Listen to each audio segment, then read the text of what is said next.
Good morning, online learners. Today is January 12th, 2021. It is a Tuesday, and we have fifth grade with us. And we were just somewhat talking about how it feels like the first day of school almost, or the first week of school. I feel that way, and maybe a few others. But we are anxious to get back into a routine. I'm trying to say that convincingly. Yesterday, online learners, we were learning about motion, and we were on this page watching these imaginary people, watching other imaginary people drive by on a bus. And from their perspective on the street, the people were moving on the bus. But the people in the bus, from their perspective, they were not moving because they were sitting still. Before I get too much further into this, let me mention something. If you are ever an online learner, if you are one now, if you're home and you're watching this recording, every Tuesday at 3 o'clock, my homeroom is in gym class. So I have some free time. So every Tuesday at 3 o'clock, I am going to meet with the online learners if you want to. You don't have to. Tuesday at 3 o'clock, you go into the stream for fifth grade. You click on the Google Meet, and you may be on there with fifth graders, fourth graders, and third graders. And what that time, that 15 minutes is designed for is if you have any questions or you just want to talk about how you're feeling or what's going on with you at home or what you do or do not understand with the lesson, let me know. Because online learners do not have that connection of being with me and you guys in class. So they lose that personal connection, that interaction. But that's going to be their time to say, hey, Mr. Monzo, what did you guys talk about today? I understand this. I don't understand this. Tell me a little bit more about your conversation this morning. It's like a casual time, but it also can be used for, I don't understand this concept. So I know Jameson, right? Jameson Kelly. He's at home. He's an online learner, and that's his opportunity. And there's some kids in my homeroom. There's an opportunity there.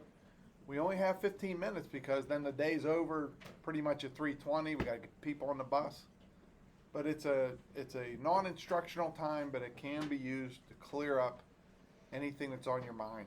If you're home on a Tuesday, okay? If you're here in class or you're here in the school, you're not going to be able to participate. And if we're remote learning, it doesn't really happen because then I have to have a third grade class during that time. This time is only set aside for if everybody's here at school, but there's a handful of people still at home. If it's a Tuesday at 3 o'clock and you want to check in with me, you can do that. Does anybody have any questions about that? Okay, you guys won't have a chance to do it because where you guys at 3 o'clock? If you're in Mr. G's and you're curious what we're talking about, just click on that link. And even though you're here, you can kind of see what we're talking about. But it could be third graders, it could be fourth graders, it could be fifth graders. Addison. You know that's going to be a mess. Like, if it's with third graders, fourth graders, and fifth graders, like, everyone's going to talk. Well, we're going to try this. I don't know how else to do this because when we're here in school, I only have so many breaks. And a lot of times my breaks are busy correcting papers or making copies. But on Tuesdays, I get 2 breaks. So I'll use the first one to make copies and do whatever I have to earlier in the afternoon. And then at 3 o'clock, I can say, hey guys, you are online learners and what is on your mind? Yes, Piper. I think if you put it on the right setting, you can mute people. What's that? If you put it on the right setting, you can mute people. Okay. You might have to teach me that.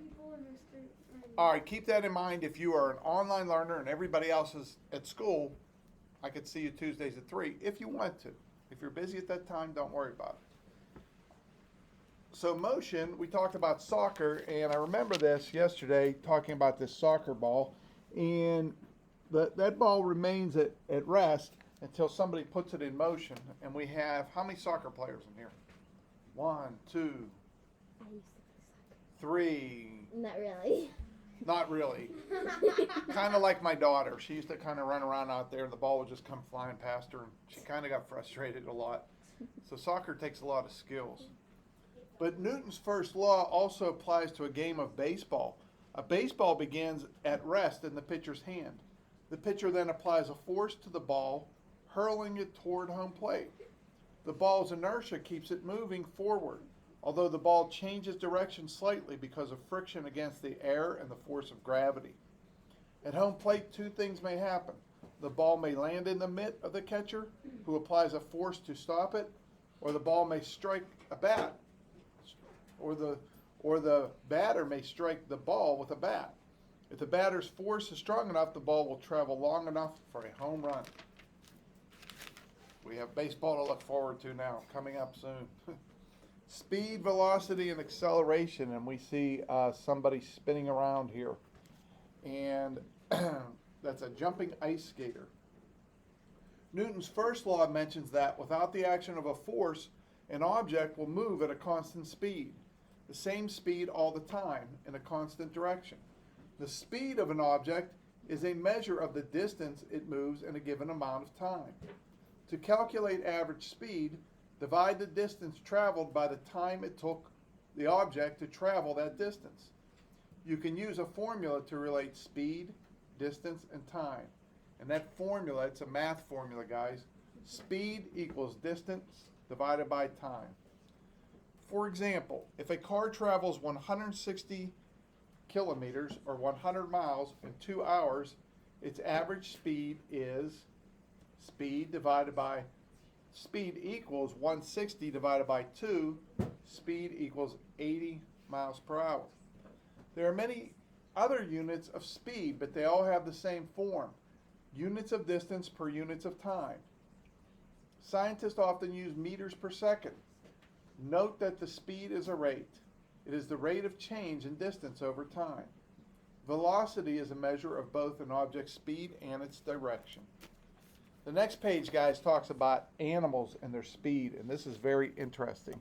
Let me check our video, and we are still going. Guys, I love cheetahs. You know why? They're the fastest land animal. Some of them, I've read, can run up to 70 miles an hour. The problem is they're so fast, they can't run very far because they use up so much energy so fast. So when a cheetah catches something, it usually sits with it. They don't grab it and just sit with it until it catches its breath. And let's save all our comments, so I'm all done. You can tell me what you know about cheetahs. In our book, it's saying they run 60 miles an hour. I've seen books that will say 65 or 70. Okay? To understand the difference between speed and velocity, think of the following example. Suppose you are jogging north at a speed of 5 miles an hour, while your friend is jogging east at a speed of 8 miles an hour. You and your friend have the same speed, but your velocity is different. This is because the directions of travel are different.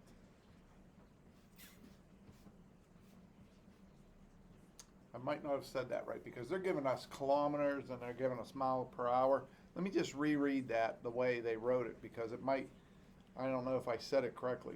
Suppose you are jogging north at a speed of 8 kilometers per hour while your friend is jogging east. So you're going north, your friend is going east, and they're going at 8 kilometers per hour.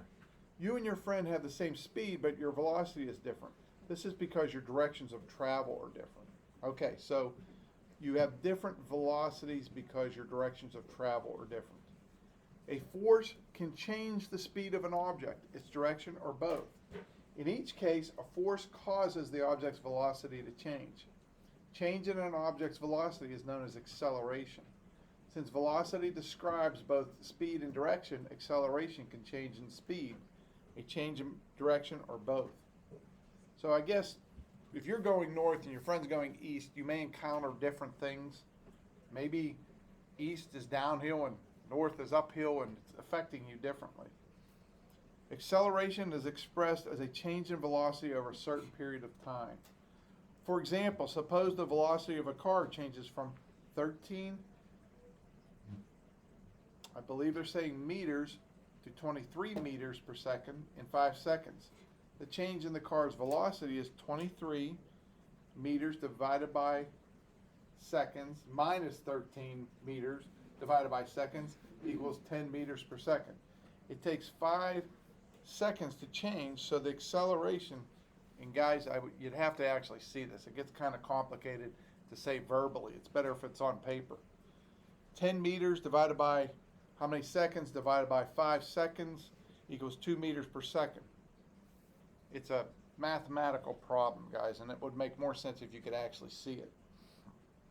People usually think of acceleration as speeding up.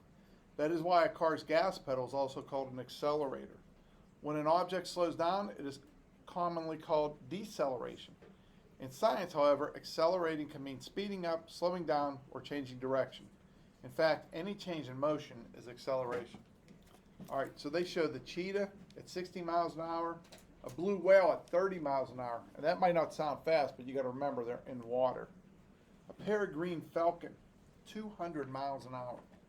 Now that's a bird that flies very fast. A dragonfly, 35 miles an hour. Let me just check and see where we're at with our time. And we are at 11 minutes. So tomorrow, I want the 5th grade to remind me, and I'll make a little note, that we are on the page with the boy and the dog in a tug of war.